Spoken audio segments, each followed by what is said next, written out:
Places of worship act सही या गलत, सुप्रीम कोर्ट में इसकी कानूनी लड़ाई लड़ी जा रही है। बीजेपी के अश्विनी उपाध्याय ने वर्शिप एक्ट की वैधता को चुनौती देने वाली याचिका दायर की थी। फिर तो पक्ष विपक्ष में याचिकाओं की बाढ़ आ गई। कांग्रेस ने भी वर्शिप एक्ट बनाए और बचाए रखने के लिए सुप्रीम कोर्ट में याचिकाएं दायर की हुई हैं। जब भी सुप्रीम कोर्ट में सुनवाई शुरू हो रही होती है, नई नई याचिकाएं आ जाती है। ऐसा ही एक सुनवाई 17 फरवरी को हुई तो वरिष्ठ वकील इंदिरा जयसिंह नई याचिका लेकर पहुंच गई chief justice Sanjeev Khanna, justice Sanjeev Kumar और जस्टिस केवी विश्वनाथन की बेंच के सामने। सुनवाई शुरू हुई लेकिन अलग अलग कारणों से टल गई। एक कारण ये कि बेंच के तीसरे जज जस्टिस विश्वनाथन नहीं आए थे। दूसरी वजह ये रही कि मोदी सरकार ने सुनवाई की 8वीं तारीख में भी वर्शिप एक्ट को लेकर अपना पक्ष नहीं रखा।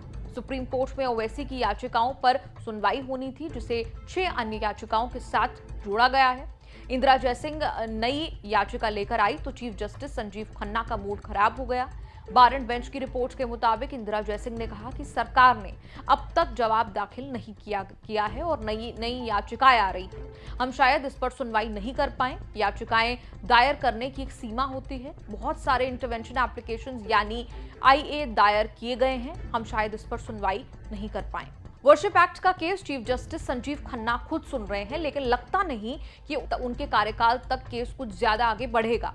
मई में चीफ जस्टिस रिटायर हो जाएंगे। सरकार सुप्रीम कोर्ट को अपना स्टैंड बताने के लिए तैयार नहीं है। अगली सुनवाई अप्रैल के पहले हफ्ते में होनी है। मई तक इतने बड़े मामले में जजमेंट कोई आसान बात नहीं है। वर्शिप एक्ट को लेकर जितनी याचिकाएं लंबित हैं, उन पर केंद्र सरकार को नोटिस जारी हो चुका है। केंद्र सरकार ने कोई जवाब नहीं दिया। वकील विकास सिंह और वकील निजाम पाशा ने आपत्ति जताई कि 8 तारीखें बीत चुकी हैं। केंद्र ने काउंटर दाखिल नहीं किया। सरकार को बस आखिरी मौका दिया जाना चाहिए। चीफ जस्टिस ने तब कहा कि जवाब नहीं आ रहा है। नई नई याचिकाएं आ रही हैं। बीजेपी नेता अश्विनी उपाध्याय की मूल याचिका के विरोध में AIMIM चीफ असदुद्दीन ओवैसी, जमीयत उलेमाए हिंद, ज्ञानवापी मस्जिद committee, Mathura Shahi Idgah committee, Manoj Jha, CPM के प्रकाश करात, सुब्रमण्यम स्वामी, सपा सांसद इकरा हसन की याचिकाएं आ चुकी हैं।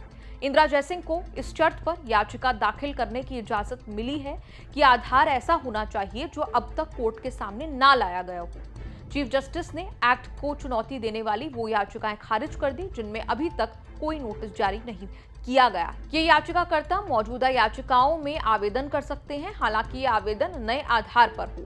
इकरा हसन भी याचिका लेकर आई। तब सुप्रीम कोर्ट ने कहा कि हर सप्ताह इस तरह की याचिकाएं दाखिल हो रही हैं। हालांकि सुप्रीम कोर्ट ने प्लेसेस ऑफ वर्शिप एक्ट के समर्थन में कैराना से सपा सांसद इकरा चौधरी की याचिका को पहले से दाखिल बाकी याचिकाओं के साथ जोड़ने की इजाजत दी। वर्शिप एक्ट को लेकर मामला तब तेज हुआ जब मस्जिदों में मंदिर ढूंढने का सिलसिला चल पड़ा।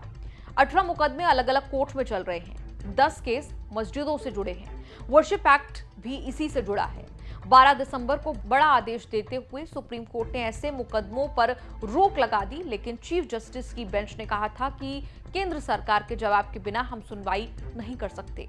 जब देश में राम मंदिर आंदोलन तेज हो रहा था, बीजेपी तेजी से राजनीतिक विस्तार कर रही थी, लेकिन 1991 में सरकार कांग्रेस ने बनाई, जिसके प्रधानमंत्री हुए नरसिम्हा राव की सरकार ने मंदिर मस्जिद के झगड़े पर फुल स्टॉप लगाने के लिए प्लेसेस ऑफ वर्शिप एक्ट बनाया था। बस अयोध्या के राम मंदिर बाबरी मस्जिद विवाद को वर्शिप एक्ट के दायरे से बाहर रखा था। वर्शिप एक्ट किसी भी पूजा स्थल के धार्मिक स्वरूप में बदलाव पर रोक लगाता है। जो धार्मिक स्थल जैसा 15 अगस्त 1945 को था वैसा ही रहेगा। पिटारा तब खुला जब ज्ञानवापी विवाद में चीफ जस्टिस रहते हुए चंद्रचूड़ ने व्याख्या कर दी कि प्लेसेस ऑफ वर्शिप एक्ट में किसी पूजा स्थल का धार्मिक चरित्र का पता लगाने पर बैन नहीं है।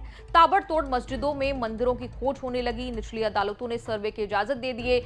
विवाद अजमेर शरीफ दरगाह तक पहुंच चुका है।